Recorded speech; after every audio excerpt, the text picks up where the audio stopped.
ہم عیسائی نہیں مسیحی ہیں۔ معلوم تھا کہ آپ کا دشمن تلوار والا ہے، اس لیے یشو نے اپنے چیلوں سے کہا کہ اپنا جھولا بیچ اور تلوار خرید۔ وجہ سے یروشلم 400 سال تک غلام رہا۔ ابو قائدہ نے عمر کو خط لکھا کہ جہاد مکمل ہو چکا ہے اور یروشلم اب ہمارے قبضہ کے اندر ہے۔ ایسے فال ہوا یروشلم کا۔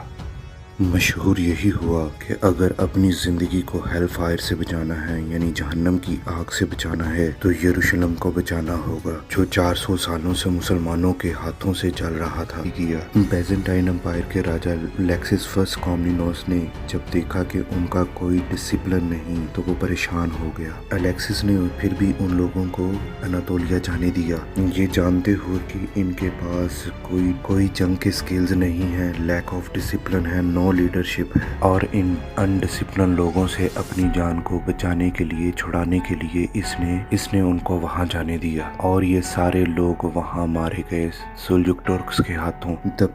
وہ پیپل آف کروسیڈز نے کیا تھا جو پیراماؤنٹ آف ٹرینٹو پر ہوا تھا، اور اس کے دماغ کے اندر آیا کہ اگر یہ 60,000 آدمیوں کی آرمی جو ویل ڈسپلن ہے، جن کی لیڈرشپ بھی اسٹرانگ ہے، اگر یہ اس پر حملہ کر دیں تو اس کی کنٹری کا کیا ہوگا۔ لیکسس فرسٹ کومنینوس نے ان کو پیسہ، کھانا اور گائیڈ کیا، اور اس کے بدلے ان سے ایک پرومس لیا کہ جنگ جیتنے کے بعد اس کے ملک کو، جو اس کے ملک کی زمینیں مسلمانوں کے قبضے کے اندر ہیں، جنگ جیتنے کے بعد وہ واپس کر دی جائیں گی۔ اور پرنس آف کروسیڈر اس کی زندگی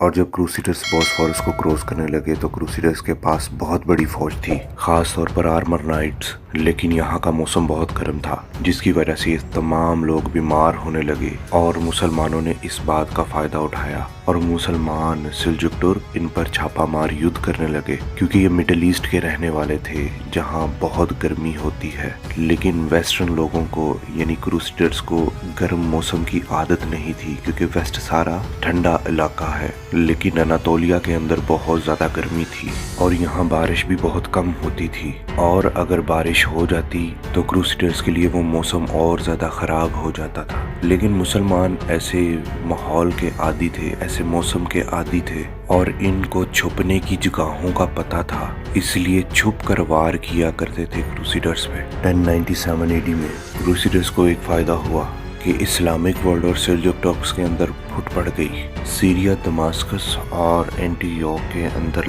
لڑائی ہونے شروع ہو گئی، اور اس لڑائی کی وجہ تھی کیونکہ شیعہ لوگ مصر کے اندر حکومت کرنا چاہتے تھے، لیکن کروسیڈر میں سے کوئی بھی تیار نہ تھا لڑائی کے لیے، یعنی پہلی کروسیڈر وار کے لیے، کیونکہ کروسیڈرز بیمار ہو رہے تھے اور مسلمان آپس میں ہی لڑے جا رہے تھے، یروشلم کے لیے، مصر کے لیے اور ترکی کے لیے۔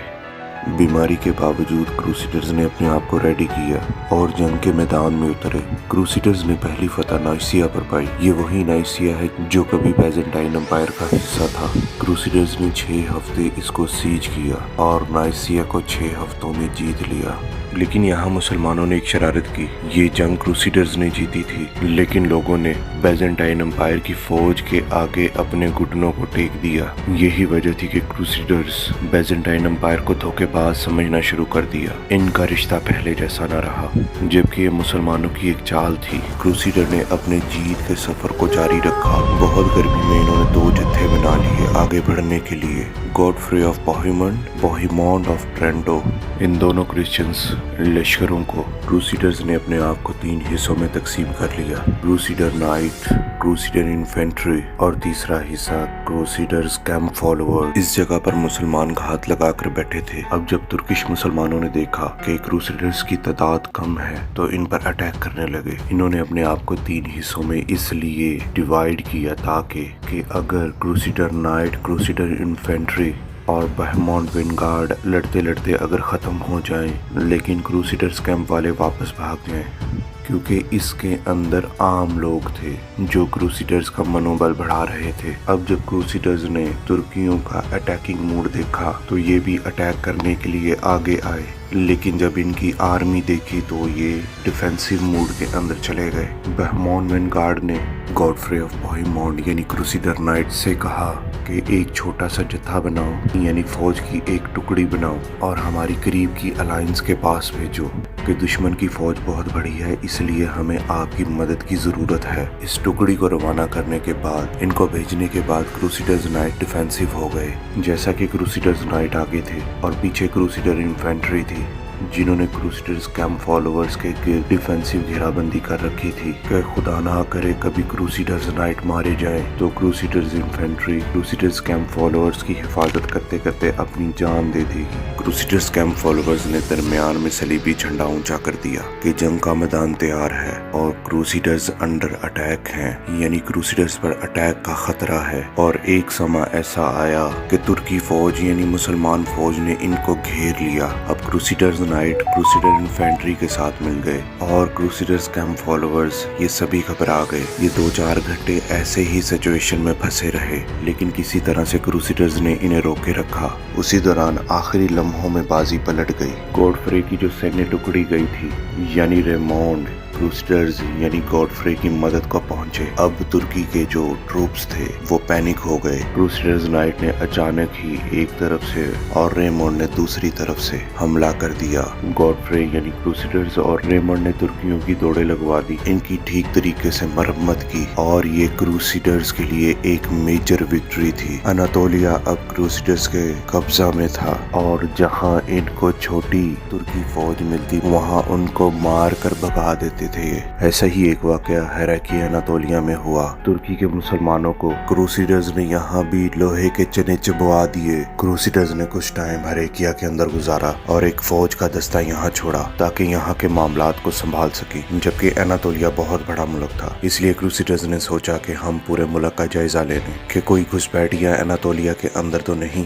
اس لیے کروسیڈرز نے اوپر سے جانے کا فیصلہ کیا کیونکہ سامنے سے حملہ نہیں ہو سکتا تھا، اور اگر مسلمان فوج اناطولیہ کے سامنے سے حملہ کرتی تو کروسیڈرز اسے بھی آسانی سے شکست دے دیتے۔ جو دستہ کروسیڈرز نے وہاں پر چھوڑا اس کا نام بالڈوین آف بولائن تھا۔ جو سینیہ ٹکڑی کروسیڈرز نے وہاں چھوڑی اس کا نام بالڈوین آف بولائن تھا۔ اس نے وہاں پر رہتے ہوئے ترسوس کو بھی اپنے قبضے میں کر لیا اور بعد میں کروسیڈرز کے ساتھ جڑ گیا، لیکن بالڈوین آف بولائن کو لوکل آرمین کرسچنز نے انوائٹ کیا تاکہ ایڈیسا میں آ کر یہاں کے معاملات کو ٹھیک کرے، اور اس طرح سے یہ جگہ بھی کروسیڈرز کے انڈر آ گئی۔ اس طرح ایڈیسا پہلی کنٹری بنی کہ جہاں سے کروسیڈرز اپنی حکومت قائم کر سکیں، اور یہ پہلی کروسیڈر اسٹیٹ بنی 1097 میں۔ پھر کروسیڈرز اینٹیوک گئے تاکہ اپنی حکومت کا دوسرا قدم رکھ سکیں کیونکہ ان کا اگلا قدم یروشلم تھا، لیکن ان کو یہ نہیں پتا تھا کہ اینٹیوک کا خطرناک موسم ان کے ساتھ کیا کر سکتا ہے۔ 2 سال پہلے پوپ کے کہنے پر یہ جنگیں شروع تو ہو چکی تھی۔ پہلا کروسیڈر وار اینٹیوک تک پہنچ گیا تھا، ابھی ایک مین جنگ باقی تھی۔ یہ ترکیوں کا دوسرا بڑا ٹروپ تھا جو کروسیڈر اور یروشلم کے درمیان کھڑا تھا، یعنی کروسیڈر کے گول کے درمیان ترکش آرمی کھڑی تھی۔ لیکن اینٹیوک کا موسم بھی کچھ ان کے لیے ٹھیک نہیں تھا، یہاں پر 1000 فٹ سے بڑے پہاڑ تھے، اس لیے کروسیڈر کی آرمی نے باہر کی طرف کیمپ لگایا اور پرمیشور کے آگے پرارتھنا کرنے لگے کیونکہ ان کی مشکلیں بڑھتی چلی جا رہی تھی۔ اس پہاڑی علاقہ کے اندر سب سے بڑی مشکل یہاں پر کھانا پہنچنا ان کے لیے مشکل تھا، اس لیے جو کیمپ فالوورز تھے وہ فاقوں کے اندر رہنے لگے۔ برداشت کی بھی ایک انتہا ہوتی ہے، لیکن اب کروسیڈرز کی اور کیمپ فالوورز کی مشکلاتیں ان کی برداشت سے باہر ہوتی چلی جا رہی تھی اور اخلاق کی قدر کم ہوتی چلی جا رہی تھی۔ اس ویڈیو کا content book of spray publishing سے لیا گیا ہے جو ہسٹری کے لحاظ سے بہت اتھینٹک سائٹ ہے، اور ان کا کام ہسٹورک ایویڈنس کو لے کر اپنی کتابوں کے اندر لکھنا ہوتا ہے۔